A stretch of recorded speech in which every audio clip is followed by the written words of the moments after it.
AirPods are awesome, but personally, I only like to use my AirPods for casual use, for like when I'm watching YouTube videos, listening to podcasts, or taking phone calls. And whenever I'm at the gym, I like to use my Powerbeats 3 because of their ear hooks and inline controller. But now we have the Powerbeats Pro, and in short, they're also awesome, but they're definitely not perfect, and even though I really do like them, I don't know if they're worth it. The Powerbeats Pro retail for $250, which is a lot considering that the AirPods 2 start off at $160, or if you get the ones with wireless charging, those will cost you $200. And a lot of other sports truly wireless earbuds out there also hover around the $160 and $200 range.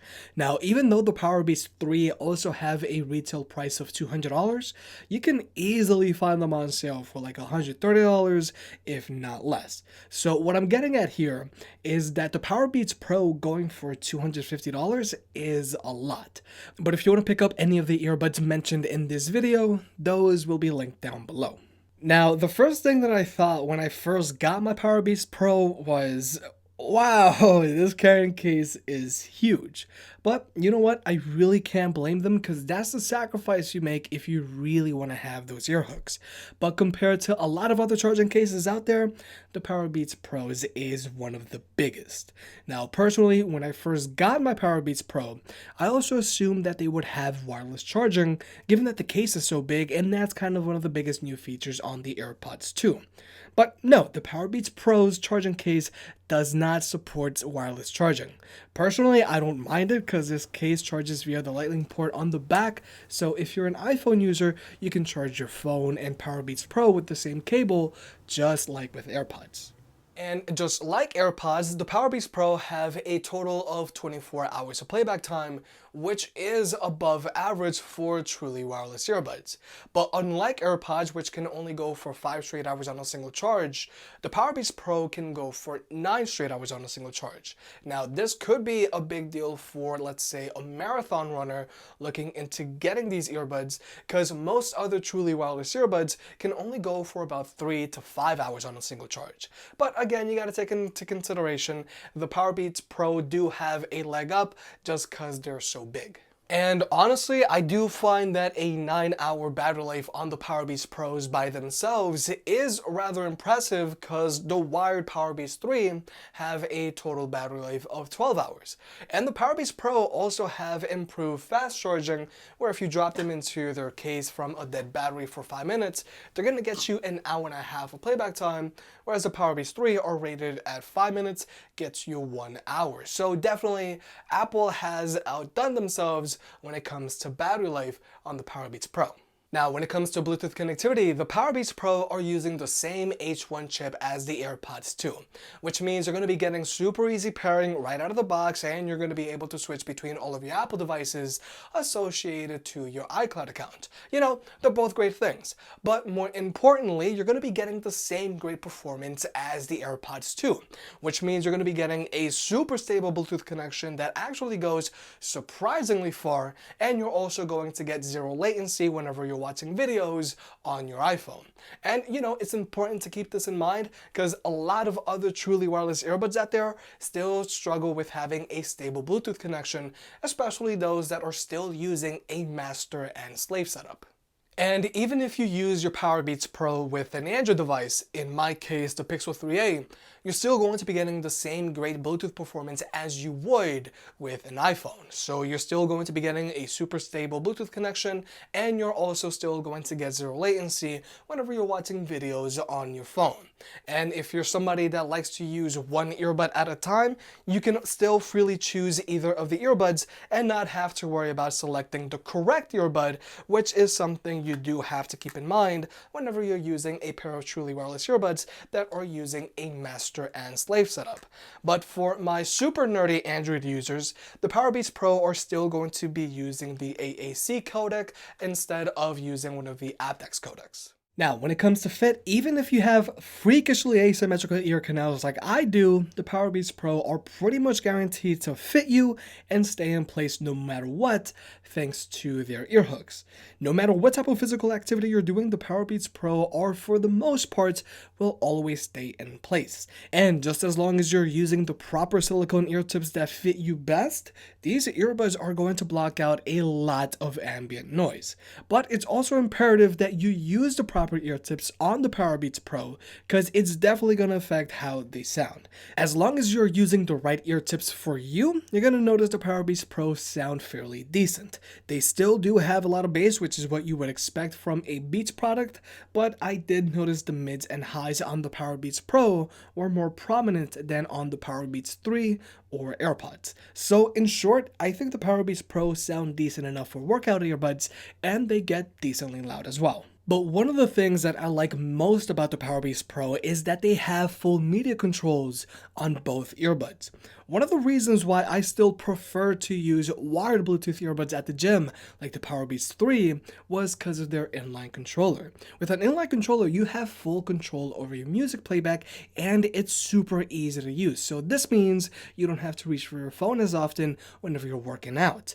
Whereas with other truly wireless earbuds, you have very limited controls and have to rely on your voice assistant to do the rest. Like on AirPods, your controls could be split up between both earbuds, like on Galaxy Buds and a lot of other truly wireless earbuds, or you could have to deal with some very small control buttons like on the Jabra Elite 65Ts.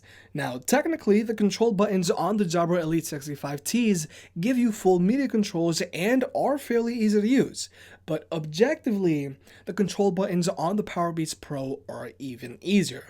Both of the Beats logos on either earbuds are buttons that you can single press to play or pause your music, you can double press to skip a track, or you can triple press to go back a track. Both earbuds have built-in proximity sensors, so they'll automatically play or pause your music when you put the earbuds in or take them out. And again, both earbuds have a volume rocker, so you can easily raise or lower the volume with either hand. And just like on the AirPods 2, the Powerbeats Pro also have always listening Siri. So instead of having to double tap on your last gen AirPods or having to press and hold on the multi-purpose button on the Powerbeats 3, you can just say, "Hey Siri," and tell it what to do. Hey Siri, turn on all the lights in the studio. And I find that having always listening Siri is incredibly useful because you can ask it to play a certain song or playlist on the fly, or if you need to make a quick phone call or send out a quick text, you can just do that with your voice. And just like on the AirPods 2, Hey Siri is only going to respond to your voice on the Powerbeats Pro, so you don't have to worry about someone messing with you on that front.